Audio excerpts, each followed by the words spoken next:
Olá pessoal, bem-vindos ao Outcome, bem-vindos a essa aula, uma aula muito especial. Eu resolvi fazer uma aula de gramática. Há um bom tempo, dando aula nas escolas, eu sempre argumento que as pessoas elas dão muita bola, elas pensam muito em gramática quando se aprende inglês, né? Os professores se preocupam muito com a gramática, não é errado, né? Mas é uma preocupação muito grande. Enquanto existem várias outras coisas que são primordiais na comunicação, né?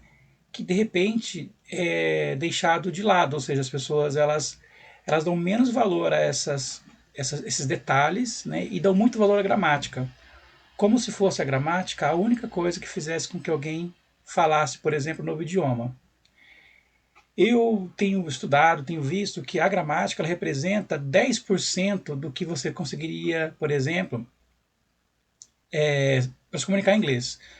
Eu gosto de usar um exemplo de sala de aula que eu penso assim, olha, imagina que você está na rua e por um acaso um americano, um inglês, uma pessoa, um estrangeiro que não fale português corretamente, chegasse a você e falasse assim, olha, por favor, eu estar na rua com o carro quebrada, pode, pode você ajudar a mim? Ou pode você ajudar eu? Você, por acaso, pararia e corrigiria toda a gramática da pessoa ou você simplesmente entenderia e ajudaria a pessoa? O que acontece aqui? Vocabulário.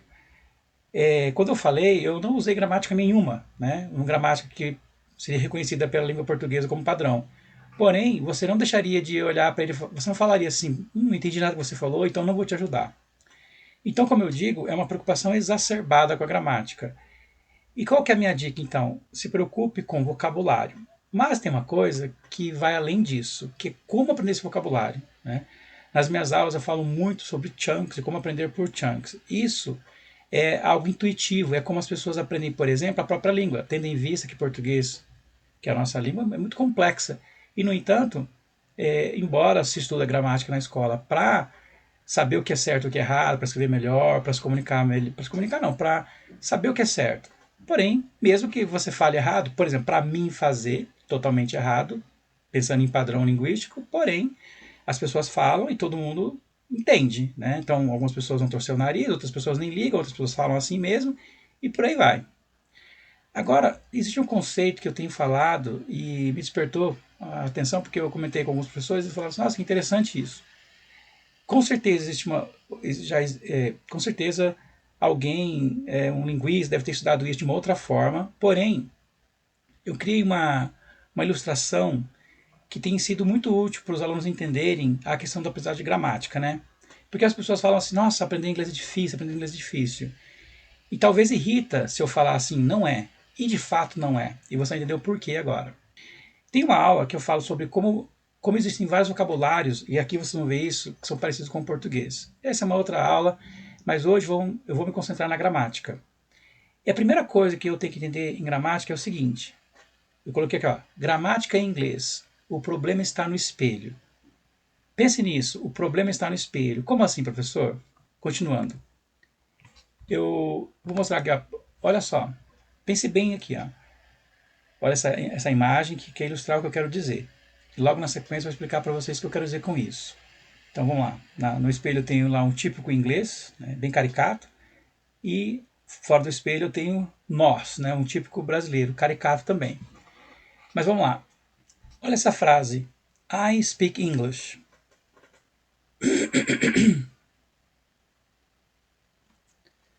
Bom, para quem de repente sabe um pouco de inglês, sabe que essa frase I speak English é o que está escrito ali, né? Eu falo inglês. Se você não sabe nada do inglês, agora aprenda uma frase. I speak English, que inclusive é uma dica bacana que eu dou para meus alunos, aprenda a frase.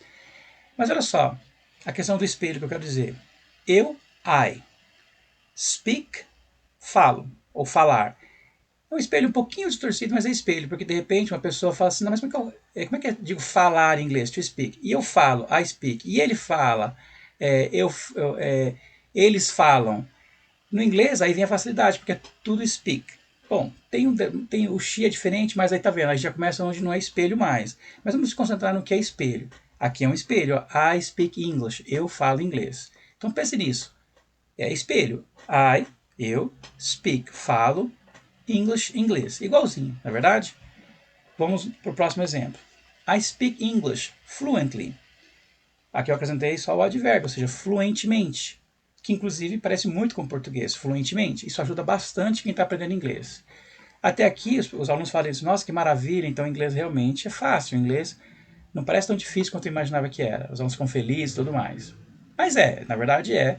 Só que depois eu mostro onde que as coisas não são tão bem assim, né?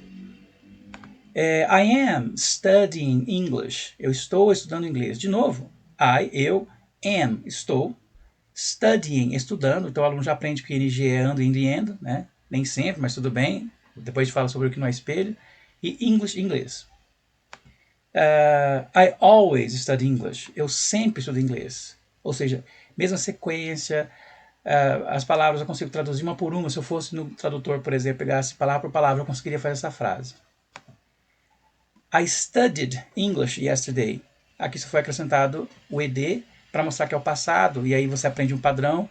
Ou seja, uma vez que você aprende isso, fica tranquilo. Tem diferença? Tem, mas é outra história. Vamos pensar tudo que é espelho por enquanto. Eu estudei inglês ontem. I am a good student. Eu sou um bom aluno. Né? De novo, eu sou um bom aluno, estudante. Ou seja, é idêntico, é parecido, é espelho, é tranquilo. Ninguém tem problema com isso.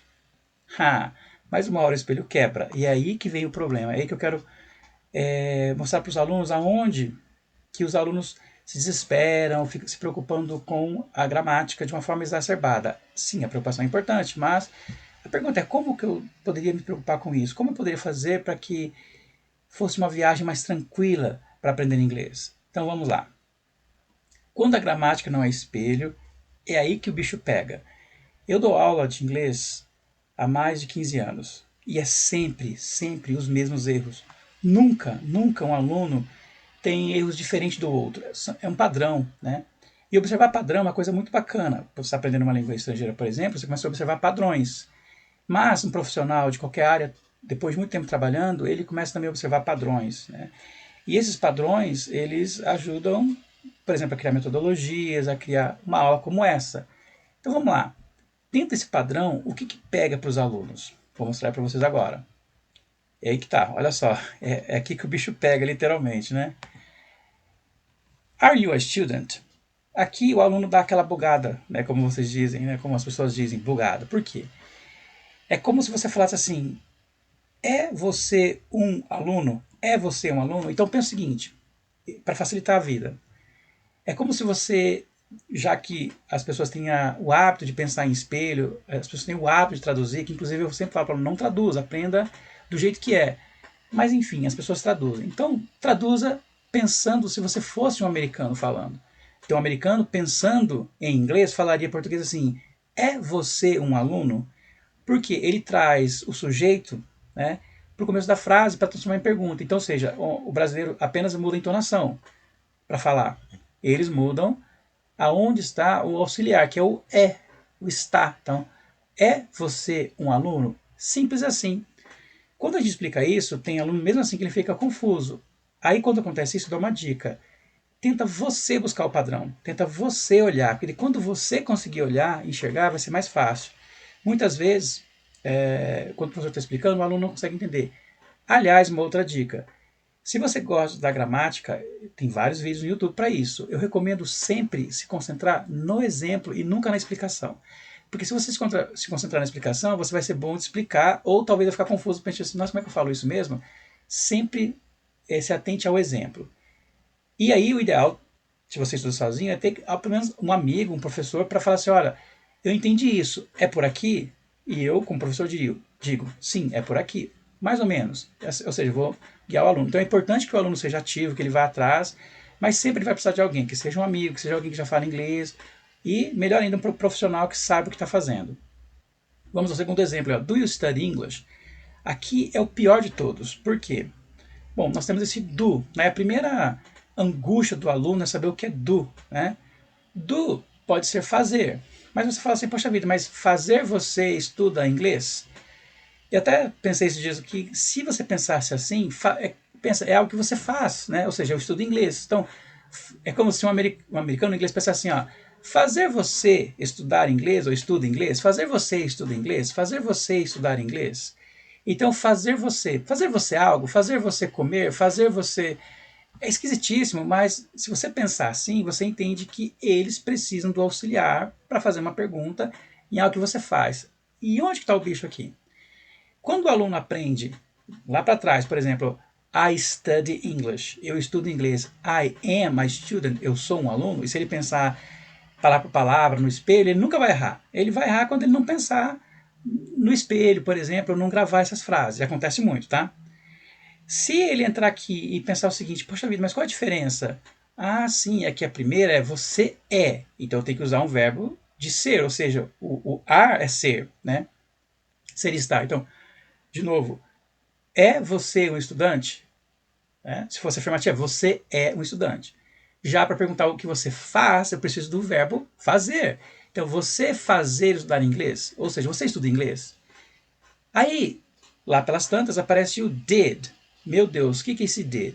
O did é o do, é igualzinho, só que está no passado. Então, fez você estudar inglês ontem? Seria a tradução esquisita, ao pé da letra, enfim. Mas o que você faz então? Aprende, ignora e grava a frase inteira. Did you study English yesterday? Você estudou inglês ontem? A frase de baixo, teoricamente, não era para confundir, mas confunde. Porque quando as pessoas aprendem inglês, elas costumam entender que o don't é não, sempre. E na verdade não é. O don't vem do do not, que é fazer não, né? E eu coloquei assim, e nesse caso aqui é só o não. Por quê? I am not a good student. Então, ou seja, traduzir ao pé da letra, pensando em espelho ao contrário, seria assim, eu sou não um bom aluno. Eu sou não um bom aluno. Ah, professor, mas é complicado isso.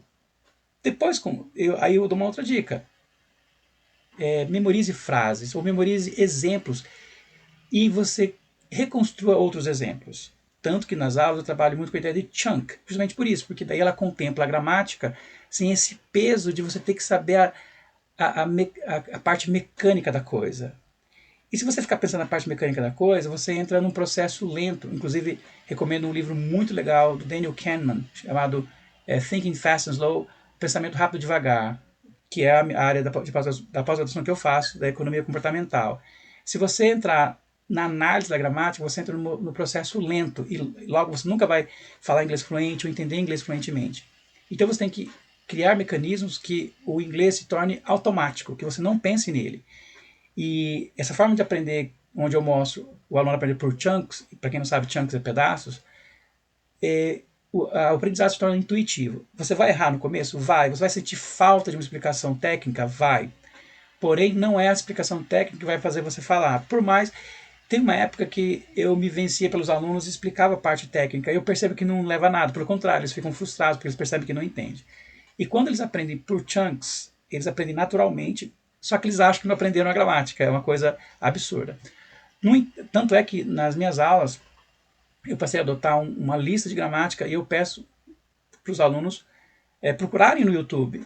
Mas, como eu digo, se você achar o ponto gramatical, sempre grava o exemplo, sempre anota o exemplo. Não fique tão preocupado com a explicação técnica. Continuando.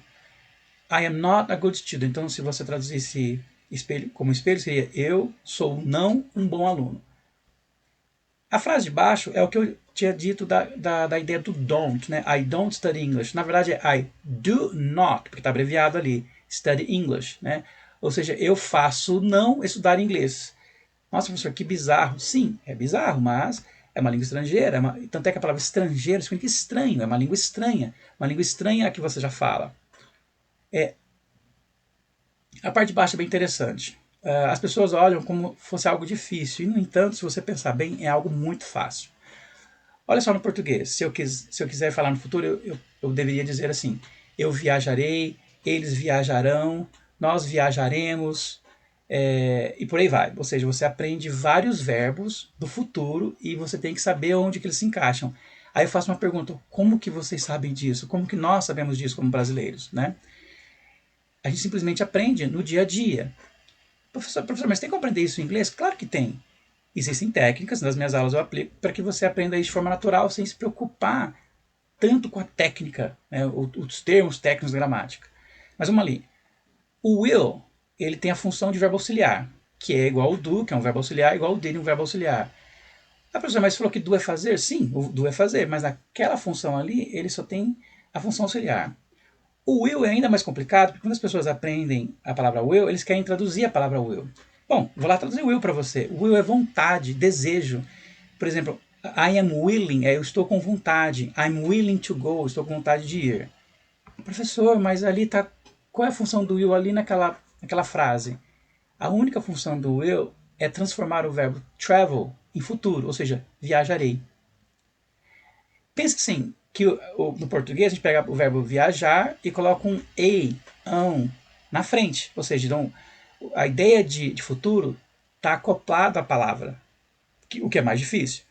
No inglês, se acrescenta uma palavra. Então seria assim, vamos traduzir will como futuro. Né? Eu, futuro, viajo mês que vem. Seria uma forma de você gravar. Eu, futuro, vou comprar uma casa. Né? I will buy a house. Seria isso. Só isso. Mas, se você não gostar desse exemplo e simplesmente gravar aqui, quando você vê o will, 90% de possibilidades que seja futuro, porque, como eu disse, a palavra will também é desejo. Inclusive, quando a palavra testamento em inglês é will. Por quê? Se escreve o desejo da pessoa com os bens, para quem vai os bens dela, ou para quem vai ficar os bens, eu não entendo o termo jurídico muito bem, mas para quem vai ficar o que ela tem para quem vai a herança, né? O que vai ser feito com o patrimônio que essa pessoa tem. Então é o desejo dela. My will, meu desejo.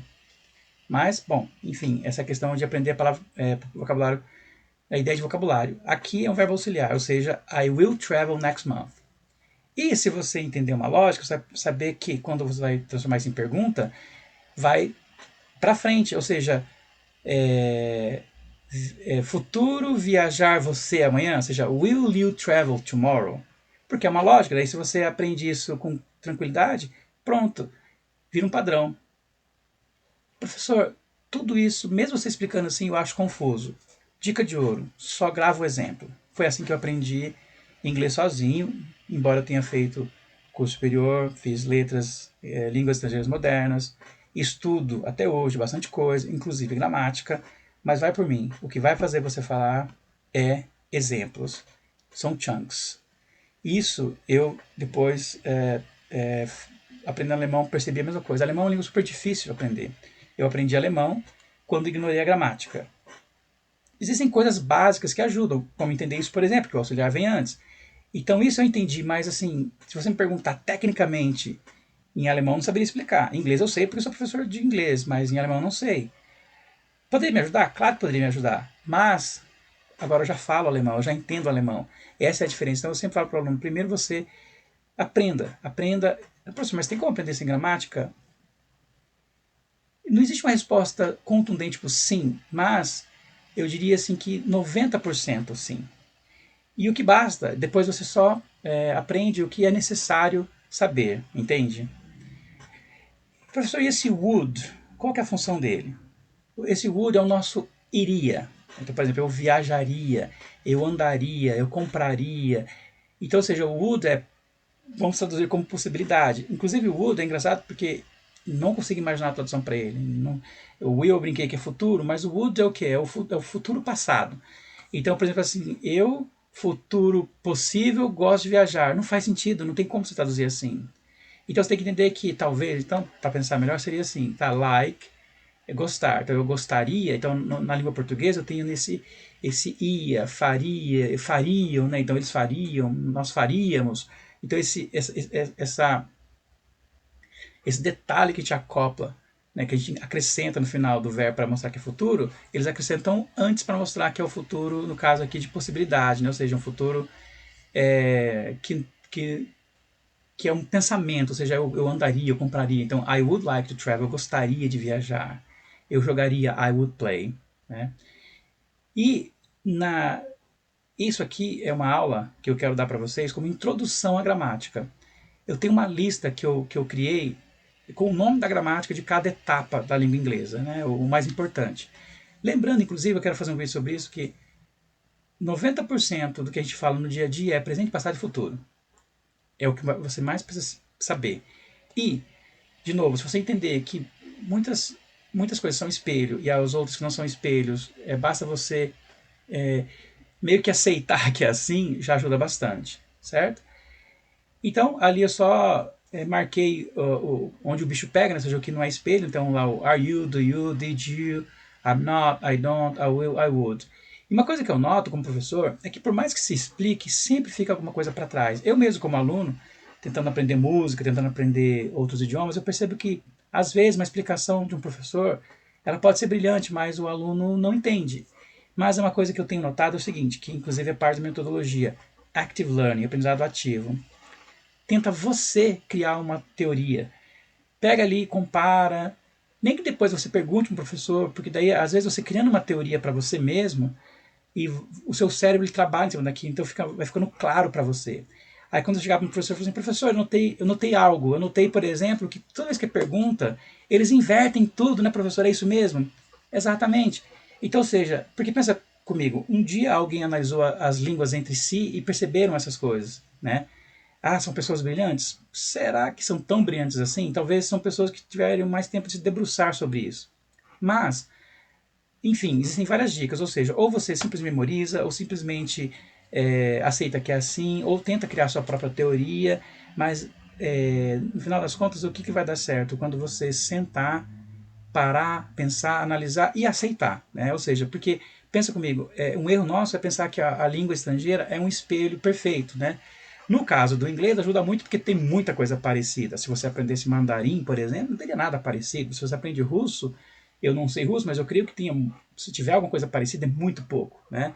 Alemão tem muito pouco. Então, ou seja, língua estrangeira é isso mesmo. E no caso do inglês, por incrível que pareça, ela é uma das línguas mais fáceis que você poderia imaginar para uma pessoa. Eu diria até mais fácil que o espanhol, porque o espanhol tem um problema. Como ele é muito parecido, você acaba falando portunhol. Então, o inglês, ele tem suas dificuldades? Claro que ele tem, né? Inclusive, eu pretendo fazer mais vídeos e aulas sobre isso, e nas próprias aulas eu vou mostrando aos poucos essas dificuldades. Mas vamos pensar que essa aula, como eu disse, é uma introdução à gramática do inglês. Se você entender isso, tá bom demais. Então, eu vou deixar um link para um site meu, e caso você tenha interesse de fazer as aulas que eu tenho, que são, modéstia à parte, bem interessantes, assim, no sentido que eu dou essas dicas e ensino o aluno a pensar de forma diferente. Eu ensino ele a pensar de forma natural. É isso. Parabéns se você chegou até aqui, porque as pessoas não têm paciência. Se você assistiu em 2x, não tem problema. Mas é isso. Seja ativo no aprendizado. De novo, essa parte da metodologia, como eu disse, visita o site lá e seja um aluno da Outcome também. Muito obrigado. Chegar até aqui e até mais.